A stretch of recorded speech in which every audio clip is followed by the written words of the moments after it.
Hello, नमस्कार। आप सबका स्वागत है आपकी अपनी दक्षता टीचिंग अकेडमी में।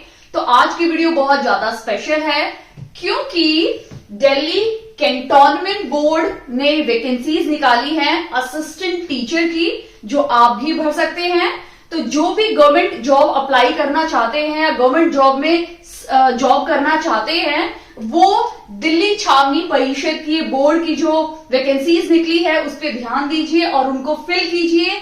मैं सारी डिटेल्स अपनी वीडियो में आपके साथ शेयर करूंगी। ओके, तो सबसे पहले हम देख लेते हैं कब का एडवर्टीजमेंट है। ये एडवर्टीजमेंट नंबर है फरवरी 2023 का है, जिसमें दिल्ली कैंटोनमेंट बोर्ड 2023 की असिस्टेंट टीचर की वैकेंसी निकली है। असिस्टेंट टीचर की वैकेंसी यानी आपकी PRT यानी प्राइमरी लेवल की वैकेंसीज निकली है।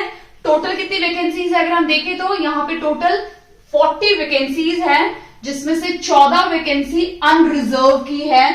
ठीक है, 8 वैकेंसी SC कैटेगरी को मिली है, 4 वैकेंसी ST को मिली है, 8 OBC को है और 6 वैकेंसी EWS को है। यानी अगर हम इसकी टोटल देखें तो टोटल ये कितनी वैकेंसी निकली है, 40 वैकेंसी निकली है PRT की यानी असिस्टेंट टीचर की। ठीक है, मैं इसमें एज के बारे में बात करूंगी, कितनी एज से एज के लोग इसको फिल कर सकते हैं। ठीक है, एलिजिबिलिटी क्राइटेरिया की बात करूंगी, क्वालिफिकेशन की हम इसमें बात करेंगे। क्लियर?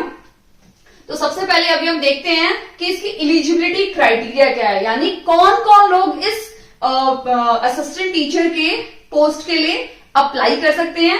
तो सबसे पहले क्या है, आपको सबसे पहले एक क्राइटेरिया ध्यान देना है कि 12th में, क्योंकि हम इसको PRT के लिए PRT पोस्ट के लिए अप्लाई कर रहे हैं, तो बहुत ज्यादा इंपॉर्टेंट है कि आपके 12th में 50% मार्क्स होने चाहिए, प्लस आपने 2 साल का यानी 2 इयर्स का डिप्लोमा इन एलिमेंट्री एजुकेशन का मतलब है आपने BEd किया हो, DLEd किया हो, DEd किया हो, BTC किया है, JBT किया है, ऐसा कोई भी अगर कोर्स किया है आपने 2 साल का और आपको 12वीं में 50% मार्क्स हैं, तो आप इस वैकेंसी के लिए अप्लाई कर सकते हैं। ठीक है, अब इसमें मैंने नीचे लिखा है 12th में 45%। ठीक है, अब आप यहां बिल्कुल भी कंफ्यूज मत होइए, क्योंकि ये जो 12th में जो 45% है ये रिजर्व कैटेगरी के लिए है। ये जो 50% है ये है आपका अनरिजर्व, यानी जो जनरल कैटेगरी के लोग आते हैं उनको चाहिए 50% मार्क्स 12th में, प्लस ये 2 साल का आपका एलिमेंट्री एजुकेशन होना चाहिए। बट जो रिजर्व कैटेगरी में आते हैं जैसे ST, SC, OBC, EWS, ठीक है, उन सभी के लिए कितने हैं मिनिमम, ये मिनिमम मार्क्स है 45% मिनिमम मार्क्स होने ही चाहिए आपके 12th में, प्लस यहां पे भी आपके 2 इयर्स की स्पेशल एजुकेशन होनी चाहिए आपकी। क्लियर है ये दोनों क्राइटेरिया। इसके अलावा भी काफी सारे क्राइटेरियाज हैं, जिसमें से एक मेजर है कि जिसका ग्रेजुएशन हुआ है वो भी इस पोस्ट के लिए अप्लाई कर सकते हैं। उसमें क्या है, ग्रेजुएशन में आपके 50% मार्क्स होने चाहिए, प्लस आपने BEd किया हुआ हो। ठीक है, तो ये कुछ इसकी एलिजिबिलिटी क्राइटेरिया है। उसके साथ साथ बहुत ज्यादा इंपॉर्टेंट है कि आपके जो CTT का, वैसे तो इतना मेंशन नहीं किया है, उसमें क्लियर मेंशन नहीं किया है कि CTT पेपर 1 क्लियर होना चाहिए या पेपर 2, बट हम इतने इंटेलिजेंट हैं कि हमें अच्छे से पता है कि ऑब्वियसली अदर PRT के लिए हमें CTT का पेपर 1 क्लियर होना चाहिए और TGT के लिए पेपर 2 क्लियर होना चाहिए। क्लियर? तो इससे क्लियर है कि आपका जो CTT का पेपर 1 है वो आपका क्लियर होना चाहिए अगर आपको PRT के लिए अप्लाई करना है। फिर दूसरी कंडीशन ये है कि 10th क्लास में यानी आपकी सेकेंडरी क्लास में इंग्लिश और हिंदी मस्ट सब्जेक्ट होना चाहिए। ये बहुत ज्यादा इंपॉर्टेंट है, क्योंकि आजकल क्या होता है CBSE की करिकुलम में ऐसा भी है कि आपको इंग्लिश के साथ कोई भी आप फॉरेन लैंग्वेज भी ले सकते हो। ठीक है, तो ऐसा भी है, तो उस केस में आप एलिजिबल नहीं होंगे। बट अगर आपका 10th में यानी आपके सेकेंडरी लेवल पे इंग्लिश है साथ साथ हिंदी भी है, तो आप इस पोस्ट के लिए अप्लाई कर सकते हैं। क्लियर? अब इसके बाद में बात करूंगी एज क्राइटेरिया, जो बहुत ज्यादा इंपॉर्टेंट है, उसके बारे में बात करेंगे फीस की, जो बहुत ज्यादा इंपॉर्टेंट है। फीस की हम बात कर लेते हैं। इस फॉर्म को भरने की फीस है 500। ठीक है, अब ये 500 किस किस के लिए है वो मैं बता देती हूँ। ये अनरिजर्व के लिए भी 500 है, ओबीसी के लिए भी 500 है, ठीक है, और ईडब्ल्यूएस के लिए भी 500 ही है। क्लियर? यानी इसमें कोई ज्यादा मेजर चेंजेस नहीं है आपके फीस में। फीस 500 स्टैंडर्ड अमाउंट ही रहेगी। क्लियर?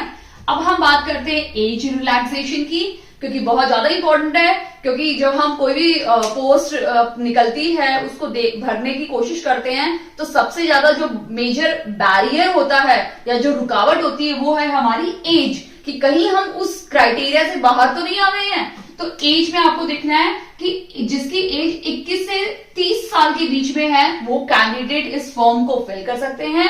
इसमें एज रिलैक्सेशन दिया हुआ है एसटी और एससी को दिया हुआ है +5 इयर्स का, ठीक है। यानी अगर एसटी एससी कैंडिडेट हैं वो 35 साल तक भर सकते हैं, बट अगर आप ओबीसी में आते हैं या ईडब्ल्यूएस में आते हैं तो आप +3 इयर्स का आपको रिलैक्सेशन दिया गया है। क्लियर है?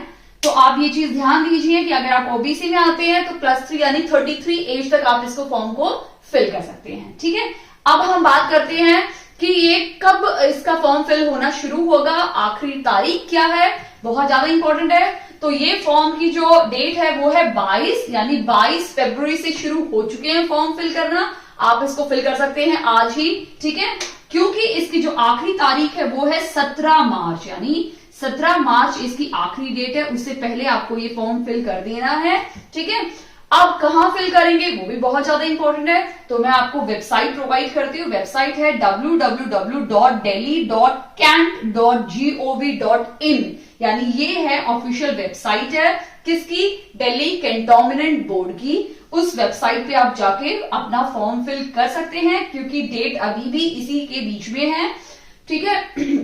कुछ चीजों का ध्यान देना है, आप फॉर्म फिल करते समय मिस्टेक कम से कम कीजिए, क्योंकि कई बार क्या होता है आपको अपने 10th की मार्कशीट रखिए अपने साथ और तब आप फॉर्म फिल करना शुरू कीजिए। कई बार हम जो मेजर मिस्टेक करते हैं वो किसमें कर देते हैं, लिखने में अक्षर, ठीक है। कई बार आपके ऐसे मिश्रा कुमार जो हमारे सरनेम होते हैं, कई बार उनमें भी हम जब हम स्कूल टाइम में होते हैं हमारे 10th में अगर आपने एक गड़बड़ कर दी, ठीक है, जैसे मेरी मदर का नाम दर्शना है तो मैंने उनका दर्शना लिखा, मेरी सिस्टर ने एक्स्ट्रा ए ऐड कर दिया 10th में, तो अब वो हर जगह एक्स्ट्रा ए लिखती है, दर्शना के आखिरी में हर जगह एक्स्ट्रा ए लिखती है, उसको लिखना ही पड़ता है। इसका मतलब ये थोड़ा है कि उसकी माँ और मेरी माँ अलग हो गए, बिल्कुल नहीं है, ऐसा बिल्कुल नहीं है। इसलिए आपको वो सब चीजें ध्यान देनी है कि कहीं 10th का फॉर्म फिल करते समय अगर आपसे कोई मिस्टेक हो गई है या एक अक्षर या लेटर एक्स्ट्रा लिखा गया या एक कम लिखा गया, तो उसी तरह से हमें सारे फॉर्म फिल करने पड़ते हैं। तो आपको ये चीज ध्यान देनी है।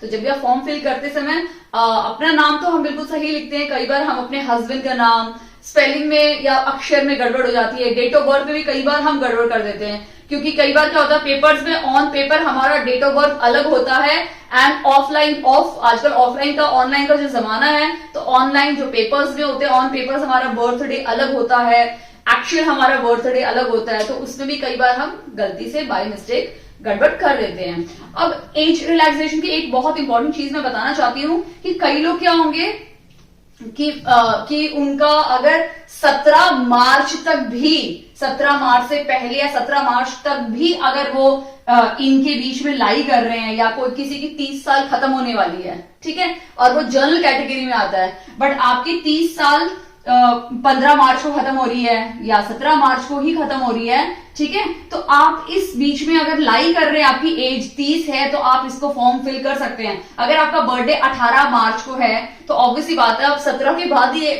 30 साल के हो गए, तब तक तो आप 29 प्लस और कुछ डेज के हो, तो आप उस फॉर्म को फिल कर सकते हैं। ये चीज आपको ध्यान देनी है, यानी इस आखिरी तारीख तक आप 30 साल के या 30 से कम के हो तो डेफिनेटली आप इस फॉर्म को फिल कर सकते हो। अगर आपको कोई भी डाउट है, कोई भी समस्या है, तो प्लीज मुझे कमेंट सेक्शन कमेंट करके जरूर बताइए, मैं आपकी पूरी कोशिश करूंगी हेल्प करने में।